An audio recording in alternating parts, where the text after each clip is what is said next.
Bom dia, meus queridos. Boa alvorada, boa tarde, boa manhã, boa noite, seja o horário que esteja vendo este vídeo. O meu nome é Kaique, para quem me conhece, para quem não me conhece, eu sou professor de História e hoje a gente vai trabalhar o conteúdo do sexto ano, para ser mais específico, a matéria do Egito Antigo. Bora lá? Pois bem, o Egito Antigo, todo mundo já ouviu falar sobre essa matéria, seja diretamente ou não. Dando continuidade no nosso conteúdo sobre o sexto ano, matéria da apostila também, vocês podem acompanhar e o que eu irei passar. Esse conteúdo, ele retrata muito sobre os dias atuais. Mas espera aí, professor, como assim você está falando uma coisa que aconteceu há tanto tempo atrás, resulta nos dias atuais? Sim, o Egito Antigo a gente tem muitas, muitas coisas retratadas na nossa cultura sobre o Egito Antigo, como as pirâmides, o deserto, o sol muito forte, futebol também, com o jogador do Liverpool, o atual jogador Mohamed Salah, ele é egípcio, mas nós iremos focar aqui no Egito Antigo. Pois bem, o Egito Antigo, como eu falei para vocês, apresenta várias coisas na nossa cultura, vários aspectos. Primeiro, a gente sempre vai lembrar na múmia. A múmia, para quem não sabe, ela é uma espécie de cadáver que é enrolada ou embalsamada em determinado local que vai viver, vai estar ali nesse local embalsamado, ou caixão, ou tumba, para a eternidade. Aqui na primeira imagem que eu trouxe para vocês, para a gente falar um pouquinho sobre o Egito Antigo, eu quis usar o exemplo do desenho animado do Scooby-Doo.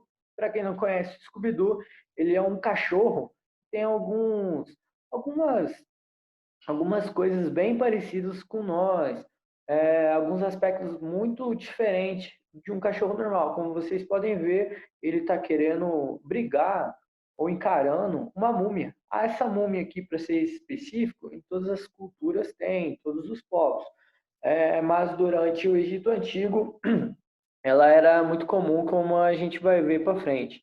Durante o passar dos anos, as pessoas elas começam a ter a inventarem histórias, a criar histórias que as múmias elas se fossem profanadas ou se fossem incomodadas no túmulo, elas levantariam.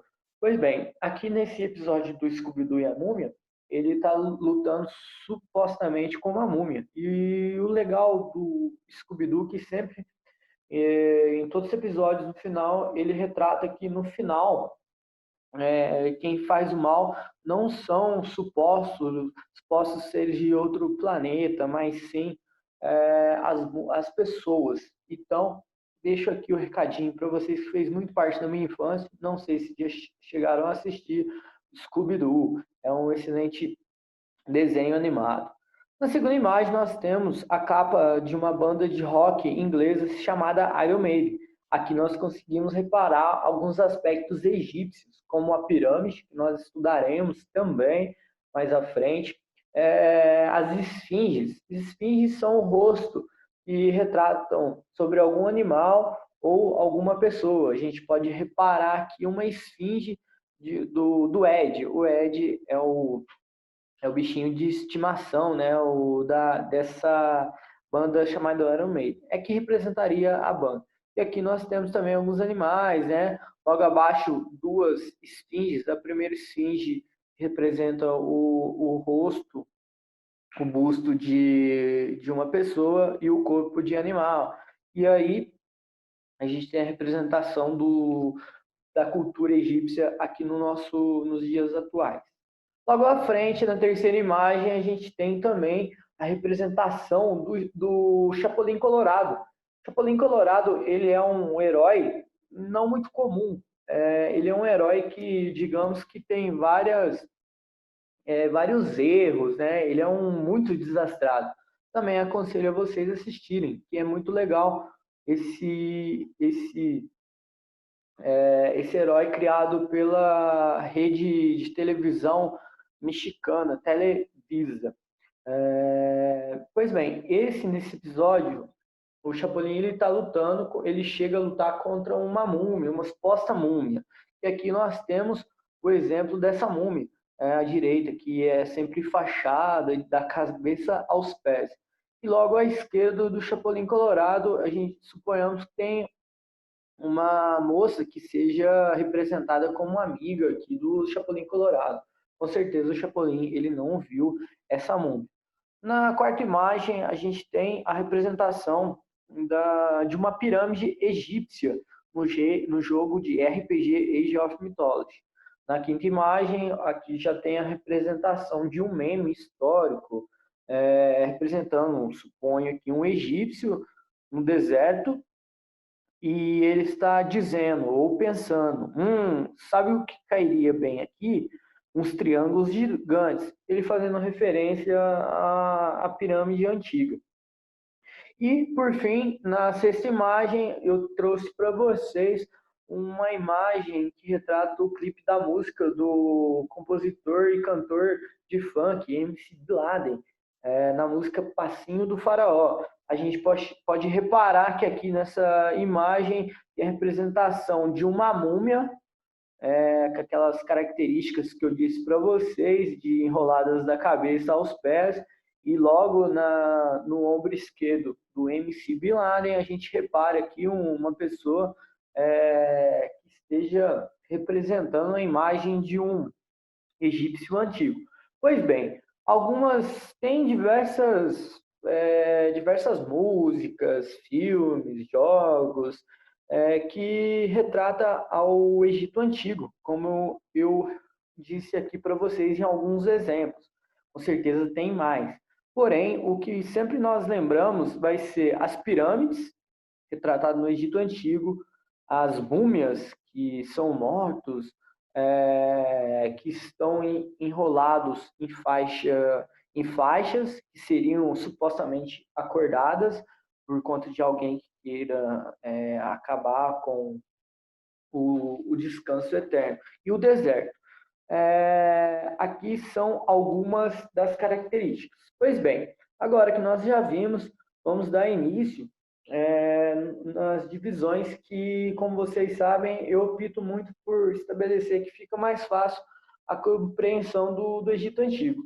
Eu optei por 6 divisões para ficar bem mais fácil a gente trabalhar com esse conteúdo. Primeiro são os aspectos gerais do Egito Antigo.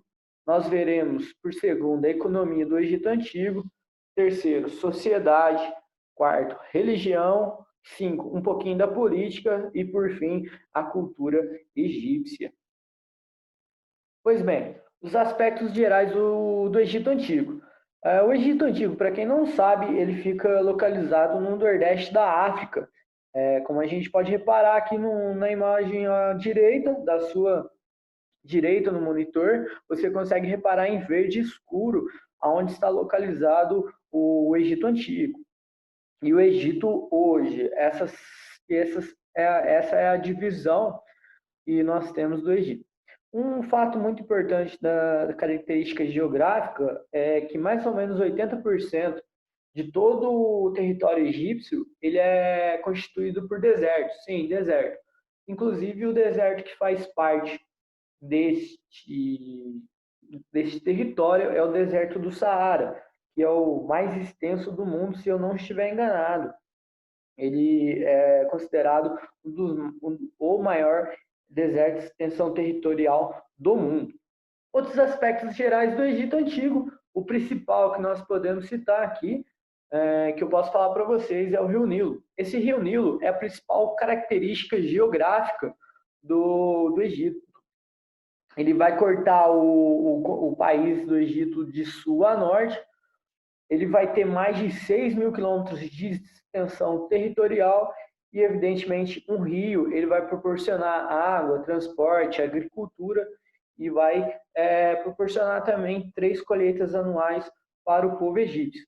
Como vocês reparam aí na imagem, nós temos desde o nascimento do rio Nilo, que é ser localizado no centro do continente africano, e ele vai desaguar no mar Mediterrâneo, bem ao norte. E nós conseguimos ver aqui escrito em inglês, Egito, que significa Egito. Inclusive, tem muitas pessoas que consideravam ele o rio de maior extensão territorial do mundo. Porém, o rio com maior extensão territorial do mundo é o rio Amazonas, que ele se encontra por grande parte do seu trajeto aqui no nosso país, no estado do Amazonas, até desaguar no Mar Atlântico.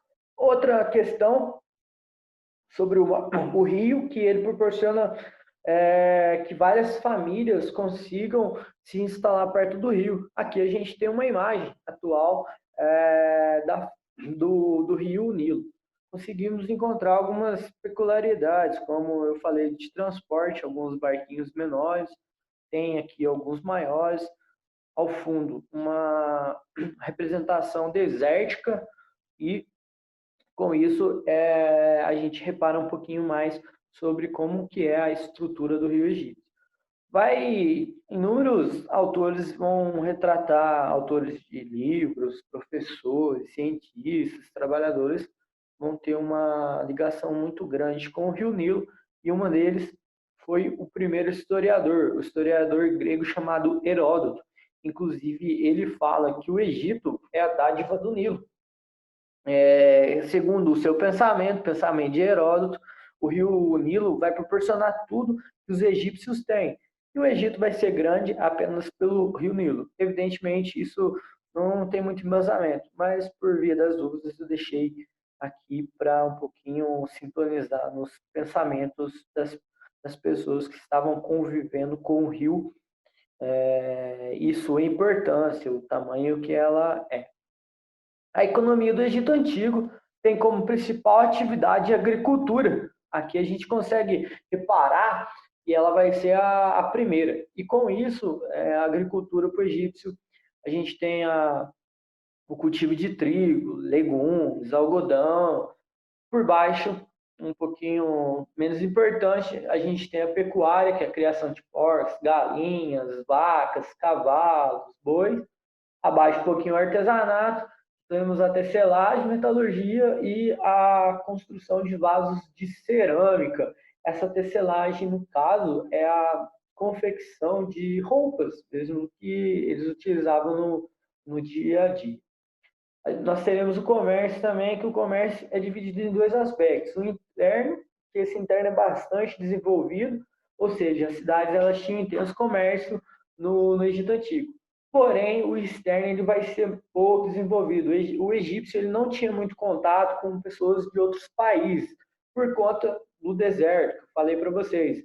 Olha só, o deserto ele vai ser uma barreira natural. Por quê? O deserto, imagina só, você tem que atravessar inúmeros lugares sem encontrar alguma fonte de água. O deserto, pela manhã, até ao anoitecer, as temperaturas elas são muito altas. E no anoitecer, a temperatura é muito baixa. Então, fica quase que inviável o contato do egípcio com outros países por conta dos desertos encontrados no território.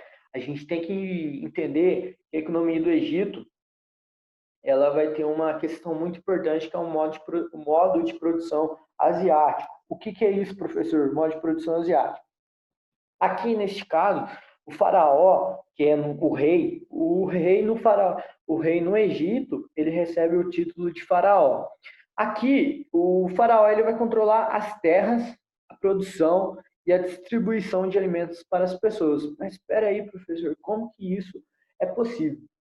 A gente vai recorrer à Bíblia. A Bíblia tem uma passagem muito importante que é José do Egito. O José do Egito é um rapaz que ele é hebreu, vivia hoje que a gente compreende como a região de Israel. Ele vai ser vendido por seus irmãos para o Egito. Chegando lá, ele é vendido como escravo, começa a trabalhar. Em determinada época, o faraó ele começa a ter sonhos de 7 vacas gordas e 7 vacas magras. E essas 7 vacas magras, elas abocanham, elas comem essas vacas gordas. E os consultores do faraó, ninguém consegue consegue saber o atual significado deste sonho. Até que ficam sabendo do José, o José consegue e ele chega e avisa ao faraó, faraó, essas 7 vacas são 7 anos de abundância que o senhor terá nos alimentos, né? Grande produção, várias chuvas, fartura, porém depois terá 7 anos de seca. Isso daí vai proporcionar para que o faraó ele faça uma estocagem de alimentos, se prepare e coloca o José como um dos principais responsáveis por essa distribuição de alimentos. E aí os irmãos, passando muita fome, passados os anos, claro, eles vão para o Egito procurarem refúgio e chegam lá. Fica bem claro que o Estado, no caso o faraó, é responsável pela distribuição de alimentos, distribuir alimentos para sua família. E é título de curiosidade, só para nós exemplificarmos. Então, o modo de produção asiático é o principal modo de produção que a gente tem no Egito Antigo. Opa, aqui. Seguindo adiante, a sociedade do Egito Antigo, ela vai ser uma sociedade estamental, ou seja, ela tem pouca mobilidade. O que é isso? Professor, se você nasce filho sacerdote, você vai crescer como sacerdote e você vai morrer como sacerdote. Aqui não tem essa questão de mobilidade. A pessoa, ela nasce, vamos supor, como comerciante, e como vocês podem reparar aqui na imagem ao lado, no lado direito, comerciante ela não pode migrar, ou seja, ela não pode sair da sua classe social. Se ela nasceu como comerciante, essa vai ser a sua classe social durante a sua vida completa. A mulher aqui dentro da sociedade egípcia, ela vai ter grande liberdade, ou seja, ela pode caminhar, ir no mercado, de acordo com sua vontade. A família do faraó, muito importante, eles vão realizar o casamento endogâmico. Professor, o que é esse casamento endogâmico? Casamento endogâmico, basicamente, é feito de irmão com irmã. Nossa, professor, mas que coisa! Por que eles faziam isso? Basicamente, o objetivo era manter o poder. O faraó casava, obrigava mesmo o seu filho a casar com a sua filha, muito por conta se eles tiverem um filho, não tem outra família. Então, mantém apenas o poder dessa família. É claro que nós sabemos hoje que isso daí ocasiona vários problemas de saúde, e é o que os filhos dos faraós eles tinham. As crianças elas morriam prematura, morriam com 16, 12 anos, não chegavam nem a completar a idade de criança mesmo, não chegando a ser adolescente. Muitas crianças nasciam com certos problemas de saúde ou de qualquer doença, ok? Pois bem, aí a gente tem, eu coloquei para exemplificar um pouco como que era a sociedade egípcia em pirâmide. Primeiro que é o faraó, ele é o rei, recebe o título de faraó no Egito, ele é responsável por tudo, fica no alto da pirâmide, é o mais alto grau que nós temos na sociedade. Logo abaixo, os sacerdotes, eles são responsáveis pelas orações dos templos. Abaixo dos sacerdotes nós temos os nobres, que são os principais generais militares. Abaixo os escribas, lembrando que nem todo mundo sabia ler e escrever na sociedade egípcia. Isso daí era uma pequena minoria, e quem era responsável por escrever e ler são a classe dos escribas. Abaixo nós temos os comerciantes, que são responsáveis pelo comércio. Abaixo dos comerciantes, artesãos e camponeses, e por fim os escravos, que completando a base social no Egito Antigo. A religião do Egito Antigo, eles vão se classificar em politeístas, ou seja, acreditavam em vários deuses. Poli significa vários. Por exemplo, o meu amigo, ele gosta de ir no poliesportivo praticar handball, futsal, jogar basquete, jogar vôlei, jogar queimada. No poliesportivo são vários esportes que podem ser feitos. Aqui para o egípcio, poli quer dizer vários. Então eles acreditavam em vários deuses. Os deuses para os egípcios, eles são antroposomórficos, Professor, que raios que é esse antroposomórficos? Significa que o Deus ele é de forma humana mais animal. Professor, preciso ficar guardando esses nomes? Não, evidentemente não preciso. O que você tem que entender é o contexto. E o contexto que os deuses dos egípcios, eles são ligados à natureza e têm forma humana mais animal. Também influenciavam na vida humana. Os deuses eles praticavam muitas mudanças na vida do egípcio, de acordo com que eles acreditavam. Eles também, esses deuses, eram responsáveis pela vida e morte na Terra. E eu coloquei o exemplo de três. É claro que são inúmeros deuses, porém eu coloquei os três principais. Como nós podemos ver aqui, a primeira imagem é do Osíris, que é o Deus Pai.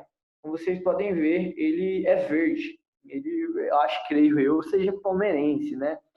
Logo, a sua à sua direita na imagem, a gente consegue reparar a Ísis, que é a deusa mãe, e por fim o filho deles, o Horus, que o Horus representa a representação do filho de Ísis e Osíris, perdão, é Osíris, tá?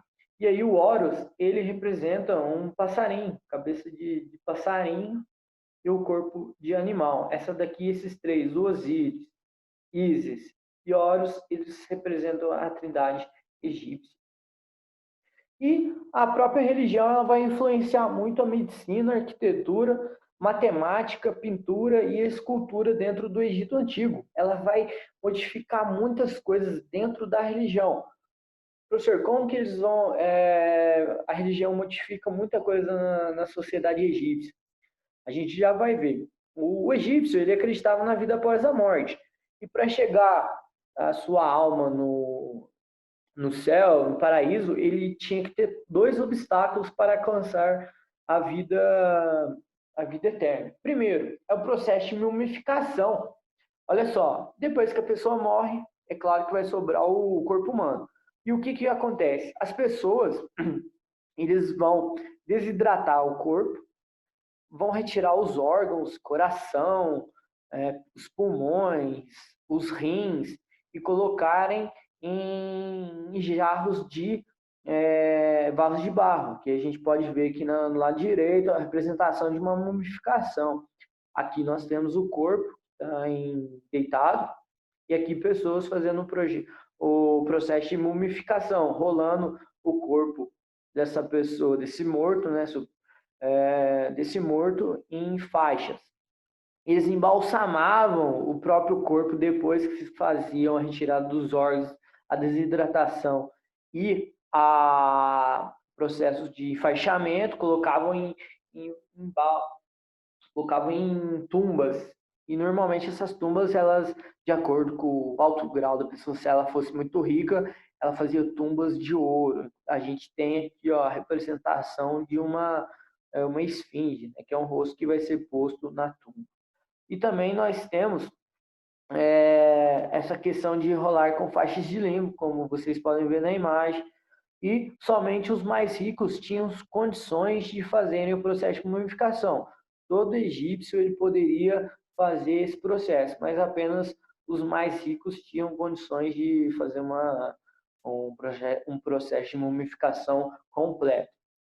E com isso, a gente tem aqui na imagem, como vocês viram, esse processo, a representação do processo de mumificação. E aqui, ó, se vocês repararem, esse rapaz aqui, ó, com cabeça, parece de uma raposa, ele é o deus dos mortos do egípcio, tá? Evidentemente não é o deus, é uma pessoa com a máscara e parece que ela está lendo alguma coisa para essas pessoas, ok? E o segundo vai ser o julgamento de Osíris. O julgamento de Osíris para o egípcio, que chegava na hora do vamos ver, né? A alma da pessoa morreu, chegou a alma, vai ser encaminhada ao Osíris, pelo Deus da morte, o Deus Pai, ok? Aqui a gente pode reparar sentado no trono.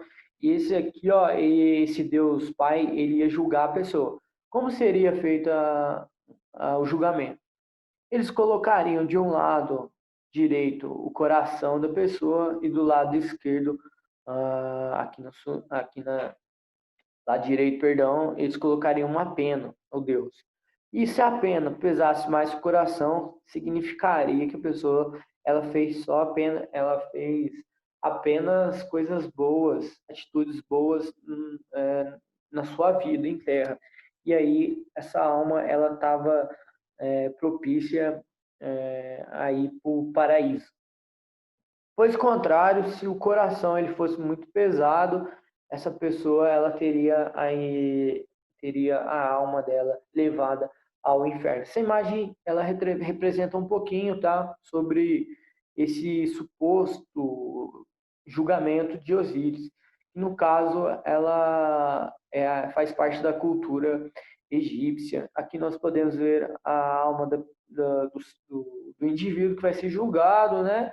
E alguns deuses com bastante representação, bastante representações de animais. Professor, mas como assim? Isso daí é verdade? Não, se for verdade ou não, é o que os egípcios eles acreditavam.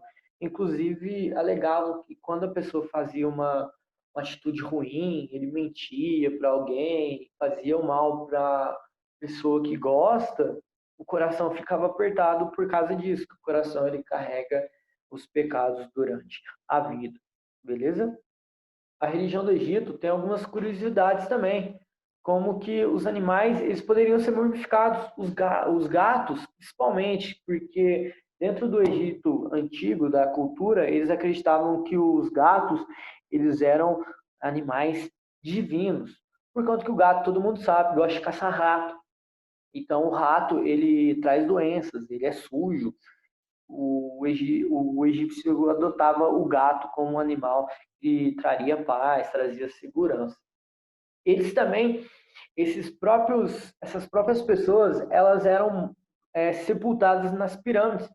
A gente pode reparar aqui na primeira imagem, são 6 pirâmides. De acordo que a pessoa fosse rica, o faraó, a pirâmide, ela seria maior. Aqui nós temos umas menores, as mastabas, não são exatamente pirâmides, essas 3. E logo ao fundo nós temos as 3, esse complexo de pirâmides de Miquerinos. Inclusive, a base de uma pirâmide até a outra ponta de sua base são mais de 200 metros de distância. Inclusive, os trabalhadores que trabalhavam nessa pirâmide, eles eram muito bem pagos, diferente do que muita gente acredita.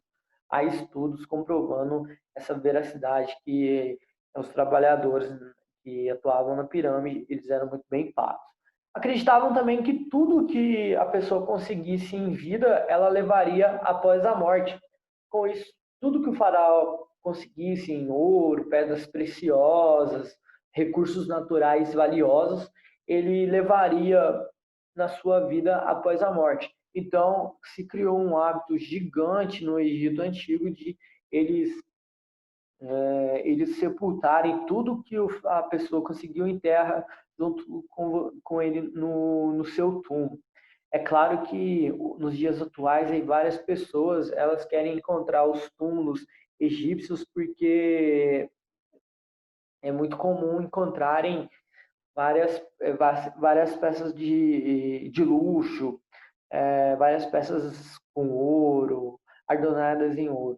Então surge uma lenda que se acaso fosse profanado, fosse mexido no túmulo do egípcio, a múmia ela se levantaria e ia acabar com as pessoas que ia, ia se a pessoa que fosse mexer no túmulo, perdão, eu esqueci a palavra, mas se a pessoa que fosse mexer no túmulo da múmia, ela receberia uma maldição e a múmia ela se levantaria, ok? Aí logo do lado nós temos aqui a representação do sarcófago de um dos faraós, que é bem adornado, né? Várias coisas, vários detalhes bonitos.